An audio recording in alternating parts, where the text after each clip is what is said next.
ನಮಸ್ಕಾರ. ಎಷ್ಟೋ ಸತಿ ನನ್ನ ಹತ್ರ ಬರ್ತಕ್ಕಂಥ ಹೆಣ್ಮಕ್ಳದು ಒಂದೇ ಇಶ್ಯೂ ಇರುತ್ತೆ. ಏನಪ್ಪಾ ಅಂತ ಹೇಳಿದ್ರೆ, ಎಲ್ಲೋ ಮದುವೆ ಆಗೋಕ್ಕಿಂತ ಮುಂಚೆ ಎಲ್ಲ ಥರ ಅಟೆನ್ಷನನ್ನು ಕೊಡ್ತಾ ಇರ್ತಾರೆ. ಅವರಿಗೋಸ್ಕರ ಅವ್ರು ಟೈಮ್ ಸ್ಪೆಂಡ್ ಮಾಡ್ತಾ ಇರ್ತಾರೆ. ಮದುವೆ ಆದಮೇಲೆ ನಾನು ಒಳ್ಳೆ ಹೆಂಡತಿಯಾಗಿರಬೇಕು, ಒಳ್ಳೆ ಸೊಸೆಯಾಗಿರಬೇಕು, ಒಳ್ಳೆ ತಾಯಿಯಾಗಿರಬೇಕು ಅಂತ ಈ ಪ್ರೋಸೆಸ್ಸಲ್ಲಿ ತನ್ನನ್ನು ತಾನೇ ಕಳ್ಕೊಂಡ್ಬಿಡ್ತಾರೆ. ಅದಾದಮೇಲೆ ಗಂಡ ಅಟೆನ್ಷನ್ ಕೊಡೋದು ಕಡಿಮೆ ಮಾಡಿದರೆ, ತನ್ನನ್ನು ದಿನಾ ಅಪ್ರಿಷಿಯೇಟ್ ಮಾಡ್ತಾ ಇದ್ದವರು ಮದುವೆಗೆ ಮುಂಚೆ ಎಷ್ಟು ಚೆನ್ನಾಗಿದೆಯಾ, ಎಷ್ಟು ಚೆನ್ನಾಗಿ ಕಾಣಿಸ್ತಿದ್ಯಾ ಅಂತ ಮದುವೆ ಆದಮೇಲೆ ಒಂದಿನ ಕೂಡ ಊಟ ಬಡಿಸುವಾಗೂ ತನ್ನ ಮುಖವನ್ನು ನೋಡಲ್ಲ. ಅಥವಾ ಅವ್ರ ಲೈಫಲ್ಲೇ ಅವರಿರ್ತಾರೆ. ನಾನು ಎಲ್ಲವನ್ನೂ ತ್ಯಜಿಸಿ ನಾನು ಒಳ್ಳೆ ಸೊಸೆಯಾಗಿರಬೇಕು, ಒಳ್ಳೆ ಹೆಂಡತಿಯಾಗಿರಬೇಕು, ಒಳ್ಳೆ ತಾಯಿಯಾಗಿರಬೇಕು ಅಂತ ಎಲ್ಲ ಥರ ಎಫರ್ಟನ್ನು ಹಾಕದೆ ಕೊನೆಗೆ ಈ ಪ್ರೋಸೆಸ್ಸಲ್ಲಿ ನನ್ನನ್ನು ನಾನೇ ಕಳ್ಕೊಂಬಿಟ್ಟೆ. ನೋಡಿ, ನಾವು ಅನ್ಕೋತೀವಿ ಏನು ದೊಡ್ಡ ಕೆಲಸ ನೋಡಿ, ನಮ್ಮಮ್ಮ ಇರಲಿಲ್ವಾ, ಎಲ್ಲಾನು ಮಾಡ್ತಾರೆ, ಇದೇನು ಇವಳು ದೊಡ್ಡ ವಿಶೇಷವಾಗಿ ಇವಳಿಗೆ ಅಪ್ರಿಷಿಯೇಟ್ ಮಾಡಬೇಕಾ ಅಂತ. ನಿಮಗೆ ಗೊತ್ತಾ, ಎಷ್ಟೋ ಸತಿ ಹೆಣ್ಮಕ್ಳು ಯಾಕೆ ರಿಲೇಷನ್ಶಿಪ್ಪಲ್ಲಿ ಮೋಸ ಮಾಡ್ತಾರೆ ಅಂತ ಹೇಳಿದ್ರೆ, ದೈಹಿಕ ಸುಖಕ್ಕೆ ಅಥವಾ ಫಿನಾನ್ಷಿಯಲಿ ಅಥವಾ ಮತ್ತೊಂದಕ್ಕಲ್ಲ. ಆಕೆಗೆ ಆ ವ್ಯಾಲಿಡೇಷನ್ ಸಿಗ್ತಾ ಇರಲ್ಲ. ಒಂದು ಸಂಬಂಧದಲ್ಲಿ shall not be seen, heard.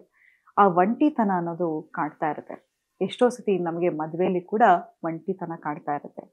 ನೋಡಿ, ಲೋನ್ಲಿನೆಸ್ ಅನ್ನೋದು ನಮ್ಮನ್ನು ನಾವು ಅಕ್ಸೆಪ್ಟ್ ಮಾಡ್ಕೊಳ್ದೇ ಇದ್ದಾಗ ಆ ಶಾಲೋನೆಸ್ಸು ನಮ್ಮನ್ನು ತಿಂತಾ ಬರುತ್ತೆ. ಎಲ್ರಿಗೂ ಅಪ್ರಿಸಿಯೇಷನ್ ಅನ್ನೋದು ಮುಖ್ಯ. ಆದರೆ ಇವತ್ತು ನಿಮ್ಮ ಗಂಡನ ಅಟೆನ್ಷನನ್ನು ಹೇಗೆ ಸೆಳೆಯೋದು, ನಿಮ್ಮನ್ನು ನೀವು ಹೇಗೆ ವ್ಯಾಲಿಡೇಟ್ ಮಾಡ್ಕೊಳ್ಳೋದು ಅನ್ನೋದ್ರ ಬಗ್ಗೆ ನಾನು ಹೇಳ್ಕೊಡ್ತಾ ಹೋಗ್ತೇನೆ. ನೋಡಿ, ಮೆನ್ ಆರ್ ಹಂಟರರ್ಸ್, ವಿಮೆನ್ ಆರ್ ಗ್ಯಾದರರ್ಸ್ ಅಂತಾರೆ. ನಮಗೆ ನಾವು ಯಾರ ಜೊತೆನಾದರೂ ಬಾಂಡ್ ಆಗಬೇಕಂದ್ರೆ ನಾವು ಹೆಣ್ಮಕ್ಳು ಎಮೋಷ್ನಲಿ ಕನೆಕ್ಟ್ ಆಗ್ತಾ ಹೋಗ್ತೀವಿ. ಆದರೆ ಗಂಡಸರು ಲಾಜಿಕಲ್ ಥಿಂಕರ್ಸ್. ನೀವು ಅವ್ರಿಗೆ ಹೋಗಿ ಏನಾದರೂ ಒಂದು ಪ್ರಾಬ್ಲಮ್ ಬಗ್ಗೆ ಹೀಗಾಯಿತು ಹಾಗಾಯಿತು ಅಂತ ಹೇಳಿದ್ರೆ ಅವ್ರಿಗೆ ಯಾವುದೇ ಥರ ಡ್ರಾಮಾ ಇಷ್ಟ ಆಗಲ್ಲ. ಏನಾದರೂ ಪ್ರಾಬ್ಲಮ್ ಇದ್ದರೆ ಪಟ್ ಅಂತ ಅವರು ಸೊಲ್ಯೂಷನ್ ಕೊಡ್ತಾರೆ. ಯಾಕಂತ ಹೇಳಿದ್ರೆ ಅವರು ಲಾಜಿಕಲ್ ಥಿಂಕರ್ಸು. ಮತ್ತು ನೋಡಿ, ನಿಮ್ಮ ಎಮೋಷನ್ಸನ್ನು ಹ್ಯಾಂಡಲ್ ಮಾಡ್ತಾ ಹೋಗ್ಬಿಟ್ರೆ ನಮ್ಗೆ ಯಾವುದೇ ರೀತಿಯ ಡಿಪೆಂಡೆನ್ಸಿ ಇರಲ್ಲ. ನಾವು ಎಷ್ಟೋ ಸತಿ ಫೈನಾನ್ಷಿಯಲಿ ಇಂಡಿಪೆಂಡೆಂಟ್ ಆಗಿರ್ತೀವಿ, ನಮಗೆಲ್ಲ ಥರ ಸ್ಟೆಬಿಲಿಟಿ ಇರುತ್ತೆ. ಆದರೂ ಕೂಡ ಈ ಎಮೋಷ್ನಲ್ ಸೇಫ್ಟಿಯನ್ನು ನಾವು ಕ್ರೇವ್ ಮಾಡ್ತಾ ಇರ್ತೀವಿ. ನೋಡಿ, ಆದರೆ ನಿಮ್ಮ ಎಮೋಷನ್ಸನ್ನು ನೀವೇ ಅಕ್ಸೆಪ್ಟ್ ಮಾಡ್ಕೋತಾ ಹೋಗಬೇಕು. ಯಾರ ಮೇಲೆ ಕೂಡ ಎಮೋಷ್ನಲ್ ಡಿಪೆಂಡೆನ್ಸಿ ಯಾವಾಗ ಕೊಡ್ತಾ ಹೋಗ್ತೀರಾ, ಅವರ ಭಾವನೆ ಮೇಲೆ ನಿಮ್ಮ ಜೀವನ ನಡೀತಾ ಹೋಗುತ್ತೆ ಹೊರತು ನಿಮ್ಮ ತನನೇ ಅಲ್ಲಿ ಇರಲ್ಲ. ಮತ್ತು ನೋಡಿ, ಹೇಳ್ತೀನಿ, ಈಗ ನನ್ನ ಹತ್ರ ಒಂದು ಎಂಟಿ ಕಪ್ ಇದೆ. ಇದರಿಂದ ಏನಾದರೂ ಕೊಡಲಿಕ್ಕೆ ಸಾಧ್ಯನಾ, ಏನಾದರೂ ಹಾಕಲಿಕ್ಕೆ ಸಾಧ್ಯನಾ?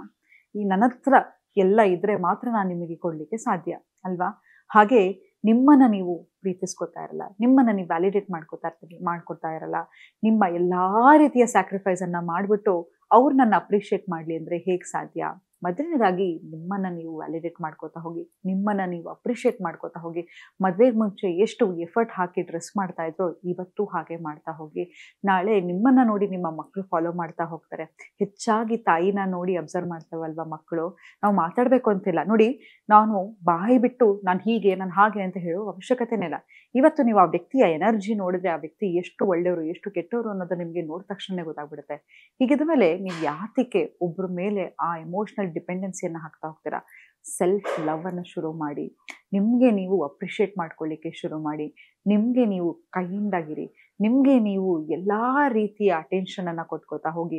ಒಂದು ಚಿಕ್ಕ ಮಾಯಿಶ್ಚರೈಸರ್ ಹಾಕೋದಾಗಿರ್ಬೋದು, ಒಂದು ಲಿಪ್ ಬಾಮ್ ಹಾಕೋದಾಗಿರ್ಬೋದು, ಮನೇಲಿದ್ರು ಚೆನ್ನಾಗಿ ತಲೆ ಬಾಚೋದಾಗಿರ್ಬೋದು, ಇದೆಲ್ಲವೂ ಕೂಡ ನಿಮ್ಮನ್ನು ನೀವು ನೋಡ್ಕೊಳ್ಳೋ ರೀತಿ ಬದಲಾವಣೆ ಮಾಡ್ತಾ ಹೋಗುತ್ತೆ. ಯಾರು ಚೆನ್ನಾಗಿ ಡ್ರೆಸ್ ಮಾಡ್ತಾರೋ ಅವರನ್ನು ತುಂಬ ಸೀರಿಯಸ್ ಆಗಿ ತಗೋತಾ ಹೋಗ್ತಾರೆ. ನಿಮ್ಮನ್ನು ನೀವು ಡಿಸೋನ್ ಮಾಡ್ಕೊಂಬಿಟ್ಟು ನನಗೆ ಪ್ರೀತಿ ಕೊಡು, ನಂಗೆ ಅಟೆನ್ಷನ್ ಕೊಡು, ನಂಗೆ ಕಾಳಜಿ ಕೊಡು ಅಂತ ಯಾಕೆ ಕೇಳಬೇಕು? ನಮ್ಮ ಹತ್ರ ಏನಿರಲ್ಲ ಅದನ್ನು ನಾವು ಕೇಳ್ತಾ ಇರ್ತೀವಿ ಅಲ್ವಾ? ಅದು ಹಾಗಿದ್ಮೇಲೆ ಯಾತಕ್ಕೆ ಒಬ್ಬರನ್ನ ಬೇಡ್ತಾ ಹೋಗ್ತೀರಾ? ಪ್ರೀತಿ ಅನ್ನೋದು ಭಿಕ್ಷೆ ಬೇಡೋದಲ್ಲ. ನೀವೇ ಆ ಪ್ರೀತಿ ಆಗ್ಬಿಡಿ. ಆಗ ನೀವು ಎಲ್ರಿಗೂ ಆ ಎನರ್ಜಿಯನ್ನು ಕೊಡ್ತಾ ಹೋದರೆ ನಿಮ್ಮನ್ನು ಜನ ಅಕ್ಸೆಪ್ಟ್ ಮಾಡ್ಕೋತಾ ಹೋಗ್ತಾರೆ. ಮತ್ತೊಂದು ಹೇಳ್ತೀನಿ ನೋಡಿ, ನಿಮ್ಮನ್ನು ನೀವು ಬ್ಯೂಟಿಯಿಂದ, ಹೌದು ನನ್ನ ಮದುವೆ ಆಯಿತು, ನನ್ನ ಮಗು ಆಯಿತು, ನನ್ನ ದಪ್ಪ ಆಗ್ಬಿಟ್ಟೆ, ಇವಾಗ ನನ್ನ ಬ್ಯೂಟಿ ಎಲ್ಲ ಹೋಗ್ಬಿಡ್ತು ಅಂತ ಹೇಳಿದ್ರೆ ಅದು ಮೂರ್ಖತನ. ಹಾಗಿದ್ರೆ ನಿಮ್ಗೆ ಗೊತ್ತಾ, ನನ್ನ ಹತ್ರ ಎಷ್ಟೋ ಜನ ಮುಂಬೈಯಿಂದ ಬರ್ತಾರೆ. ಹಾಗಿದ್ರೆ ನೋಡೋಕ್ಕೆ ಹೇಗಿರ್ತಾರೆ ಅಂತ ಹೇಳಿದ್ರೆ ಅಪ್ಸರೆ ಥರ ಇರ್ತಾರೆ. ಹಾಗಿದ್ರೆ ಅವ್ರು ಯಾಕೆ ಸಿಂಗಲ್ ಆಗಿರ್ತಾರೆ? ಇಷ್ಟೊಂದು ಬ್ಯೂಟಿಫುಲ್ ಮಾಡೆಲ್ಸು ಯಾಕೆ ಸಿಂಗಲ್ ಆಗಿದ್ದಾರೆ ಇವತ್ತು ಕೂಡ ಅಲ್ವಾ? ಬ್ಯೂಟಿ ಅನ್ನೋದು ನಮ್ಮ ಪ್ರೀತಿಯ ಸ್ಟ್ಯಾಂಡರ್ಡ್. ಈಗ ನಮ್ಮ ದೇಶದಲ್ಲಿ ನಮ್ಮನ್ನು ನಾವು ದಪ್ಪ ಅನ್ಕೋತೀವಿ. ಬೇರೆ ದೇಶದಲ್ಲಿ ಹೋದರೆ ಇಂತಹ ಒಂದು ಬಾಡಿಯನ್ನು ಪಡ್ಕೊಳ್ಳಿಕ್ಕೆ ಎಷ್ಟೋ ಸರ್ಜರಿಗಳನ್ನು ಮಾಡ್ತಾ ಇರ್ತಾರೆ. ಹಾಗಿದ್ಮೇಲೆ ಬ್ಯೂಟಿ ಅನ್ನೋದು ಸ್ಟ್ಯಾಂಡರ್ಡ್. ಪ್ರತಿಯೊಂದು ಬಣ್ಣವನ್ನು ನಾವು ಸೆಲೆಬ್ರೇಟ್ ಮಾಡ್ತಾ ಹೋಗ್ಬೇಕು. ನಮ್ಮ ಬ್ಯೂಟಿ ಎಷ್ಟೇ ನೋಡಿ, ಈಗ ಪರ್ಫ್ಯೂಮ್ ಬಾಟಲ್ ನೋಡೋಕೆ ಎಷ್ಟು ಚೆನ್ನಾಗಿರುತ್ತೆ, ಅದ್ರಲ್ಲಿ ಇರೋದನ್ನ ಕುಡಿಯೋಕ್ಕಾಗತ್ತಾ? ಇಲ್ಲ. ನೀರನ್ನೇ ಕುಡಿಬೇಕು. ನಮಗೆ ನಾವೇನು ಅನ್ಕೋತೀವಿ, ನೋಡಕ್ಕೆ ಆಕರ್ಷಣೀಯವಾಗಿರ್ಬೇಕು, ಓ ನನ್ನ ಗಂಡಂಗೆ ನಾನು ಹಿಂಗಿರಬೇಕು ಹಂಗಿರಬೇಕು. ನಿಮಗೆ ಹೇಗೆ ಕಂಫರ್ಟಬಲ್ ಹಾಗಿರಕ್ಕೆ ಶುರು ಮಾಡಿ. ನಿಮಗೆ ಕಂಫರ್ಟಬಲ್ ಆಗಿರ್ತಕ್ಕಂತಹ ಬಟ್ಟೆನ ಹಾಕಿ ನೀವು ಹೇಗಿದ್ರು ಹಾಗೆ ಸೆಲೆಬ್ರೇಟ್ ಮಾಡ್ತಾ ಹೋಗಿ. ಕೇರ್ ಫ್ರೀ ಆಗಿಬಿಡಿ. ನೋಡಿ, ನ್ಯೂರೋ ಸೈನ್ಸಲ್ಲೂ ಅದನ್ನೇ ಹೇಳ್ತಾರೆ, ನಿಮ್ಮನ್ನ ನೀವು ಯಾವಾಗ ಅತಿಯಾಗಿ ಸೀರಿಯಸ್ ಆಗಿ ತಗೋತೀರಾ ಆಗ ನಿಮ್ಮ ಪ್ರಾಬ್ಲಮಿಗೆ ಶುರು ಆಗ್ತಾ ಹೋಗುತ್ತೆ. ಈಗ ಯಾರೇ ಒಬ್ರು ಆಟಗಾರ ನೋಡಿದಿರಲ್ವಾ, ಯಾವಾಗ ಫ್ಲೋ ಅಲ್ಲಿ ಹೋಗ್ತಾ ಹೋಗ್ತಾರೆ ಅವ್ರು ಈಸಿಯಾಗಿ ಆಟ ಆಡ್ತಾ ಹೋಗ್ಬೋದು. ಅದೇ ಪ್ರೆಷರಲ್ಲಿ ನಾನು ಹೀಗೆ ಇರಬೇಕು ಹಾಗೆ ಇರಬೇಕು ಅಂತ ಹೇಳಿದ್ರೆ ಪರ್ಫೆಕ್ಷನ್ಗೆ ಯಾರು ರಿಲೇಟ್ ಆಗಕ್ಕೆ ಸಾಧ್ಯ ಇಲ್ಲ. ಈಗ ನೀವು ಯಾರ್ದಾರು ಒಬ್ರು ಮನೆಗೆ ಹೋಗಿ ಸಿಕ್ಕಾಪಟ್ಟೆ ಕ್ಲೀನ್ ಆಗಿರುತ್ತೆ, ಎಲ್ಲ ಗಾಜು ಗೊಂಬೆ ಥರ ಇರುತ್ತೆ, ಎಲ್ಲವೂ ಏನು ಮುಟ್ಟಿದ್ರು ಅಲ್ಲಿ ಒಂದು ಮಾರ್ಕ್ ಆಗುತ್ತೆ ನಂಗಿರುತ್ತೆ.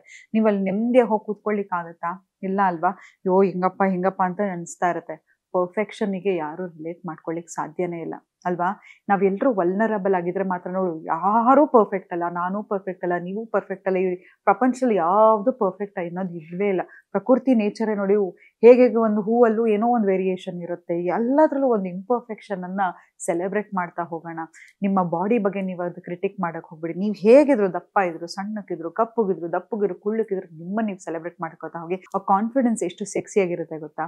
ನಿಮಗೆ ನಿಮ್ಮ ಮೇಲೆ ಭಾರ ಹಾಕೊಳ್ಳೋದು, ನಿಮ್ಮನ್ನೇ ನೀವು ತುಂಬಾ ಸೀರಿಯಸ್ ಆಗಿ ತಗೊಳ್ಳೋದು ಬಿಟ್ಬಿಡಿ. Start enjoying.